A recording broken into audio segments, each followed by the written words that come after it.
Assalamualaikum anak-anak. Bagaimana kabar kalian hari ini? Semoga kalian sehat terus ya. Belajar apa kita hari ini? Yuk disimak videonya. Kalian pasti ingat kan kalau manusia itu disebut juga sebagai makhluk ekonomi atau Homo economicus. Artinya, manusia selalu berusaha untuk memenuhi kebutuhan hidupnya serta mempertahankan kehidupannya. Bagaimana cara manusia mempertahankan hidupnya dan memenuhi kebutuhannya? Salah satunya adalah dengan transaksi jual beli. Dalam proses jual beli ada kegiatan permintaan, penawaran, dan harga pasar. Kesemuanya itu saling berkaitan dan saling mempengaruhi satu sama lain.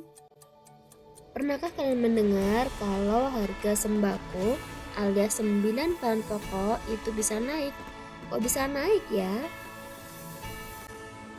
Salah satu penyebab harga naik adalah tingginya permintaan konsumen terhadap sembako. Nah, dari situ dapat dilihat bahwa permintaan dapat mempengaruhi harga. Untuk lebih memahaminya, di video ini kita akan membahas tentang permintaan, penawaran, dan harga pasar. Apa sih permintaan itu? Permintaan atau demand, yakni jumlah barang yang ingin dibeli oleh masyarakat dengan berbagai tingkat harga tertentu. Kemampuan manusia untuk melakukan permintaan terhadap barang dan jasa sangatlah terbatas. Tinggi rendahnya permintaan terhadap suatu barang dipengaruhi oleh beberapa hal. Ada faktor harga, ada faktor pendapatan, kualitas barang, ramalan di masa depan, harga barang lain, dan juga selera masyarakat. Pada faktor harga, jika harga barang turun, maka jumlah barang yang diminta akan bertambah, atau jika harga barang naik, maka jumlah yang diminta akan berkurang. Selera juga berpengaruh terhadap permintaan. Apabila konsumen menyukai suatu barang, meskipun mahal, pasti akan tetap dibeli.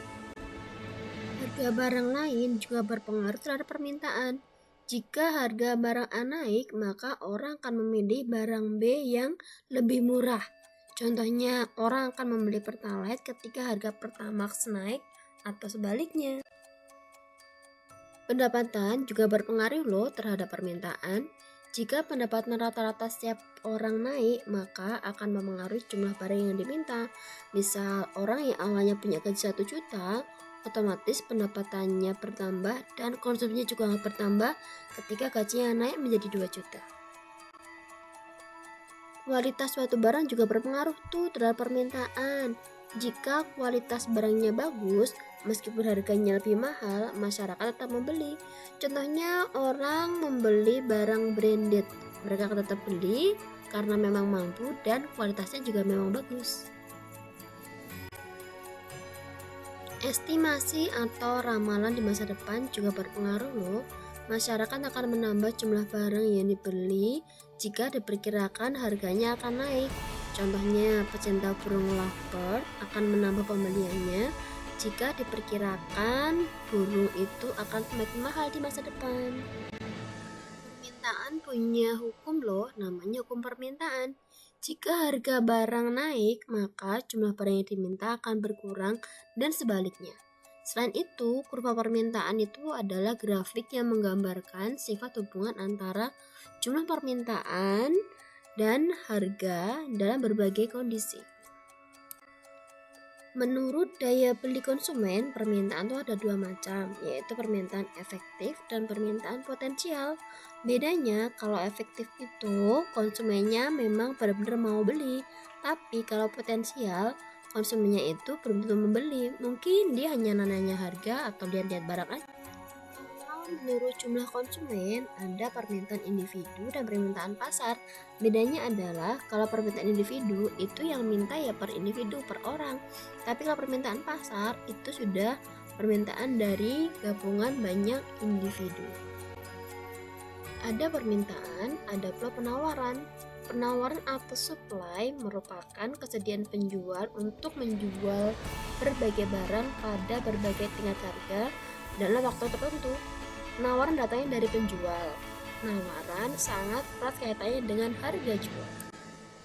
Ada Ada beberapa faktor yang mempengaruhi penawaran. Yang pertama yaitu biaya produksi. Tinggi rendahnya biaya produksi yang dikeluarkan akan menentukan harga jual. Sedangkan faktor yang kedua adalah teknologi. Semakin tinggi teknologi yang digunakan, maka harganya juga akan naik. Faktor yang mempengaruhi penawaran berikutnya adalah harapan akan dapat laba. Dengan harapan memperoleh keuntungan atau laba yang banyak, maka produsen berlomba-lomba untuk mendapatkan hasil yang terbaik dalam produksinya. Faktor yang terakhir adalah faktor ekonomi, seperti bencana alam, larangan impor, dan kebijakan. Gambar di samping merupakan kurva penawaran, yaitu grafik yang menghubungkan antara harga dan jumlah barang. Grafik itu diperoleh dari tabel yang ada di sampingnya. Sedangkan hukum penawaran itu berbunyi, jika harga barang yang ditawarkan naik, maka jumlah barang yang ditawarkan juga akan bertambah.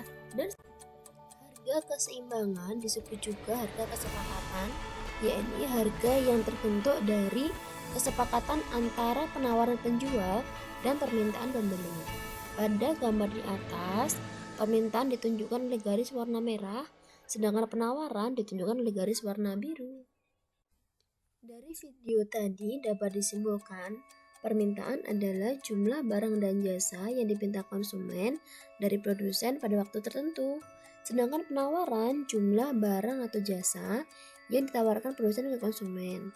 Kesepakatan antara produsen dan konsumen atau penjual dan pembeli dinamakan dengan harga. Bagaimana? Sudah jelas kan? Penawaran, permintaan, dan harga. Semangat terus belajarnya ya. Sampai jumpa di video belajar berikutnya. Dah, assalamualaikum.